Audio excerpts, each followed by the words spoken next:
This is Alan Bush with ADMIS with the Daily Financial Forecast. This for Tuesday, July 21st. Starting out with the stock index futures, we are seeing prices steady to a little bit lower this morning. However, yesterday we did have the NASDAQ trading to new historical highs. In fact, we have had 3 consecutive daily historical highs registered in the NASDAQ futures. Also yesterday, we had the S&P 500 equaling contract highs. So a very good performance recently now that the Greek situation is somewhat behind us, although not totally resolved. Longer term, we do feel that stock index futures will continue to advance. I would expect new historical highs soon for S&P 500 futures, and within the next couple of months, new historical highs for Dow futures as well. Now, moving over to the foreign currencies, seeing the dollar index lower for the first time in 4 days.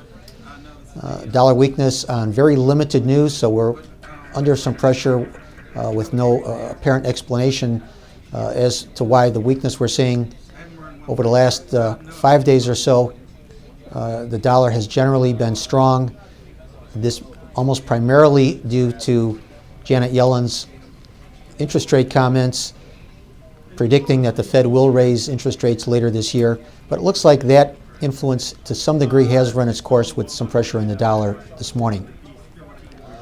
Also, we are seeing the yen a bit lower after the minutes of the most recent Bank of Japan policy meeting, indicating that some members of the committee believe that in the second quarter, the Japanese economy may be showing some weakness.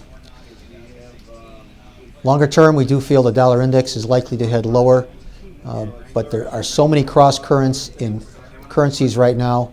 I think this is a good time to stand aside in the foreign currencies and focus on the long side of stock index futures and the short side of 30-year bonds. Now, in addition to prospects of a Fed rate increase, when that's the consensus view, as a negative for the interest rate markets, we do feel that we have turned the corner from global deflation to global inflation. But I want to stress the point that any inflation that we are going to see is extremely limited and it will be very slow to accelerate. But I do believe we have turned that corner.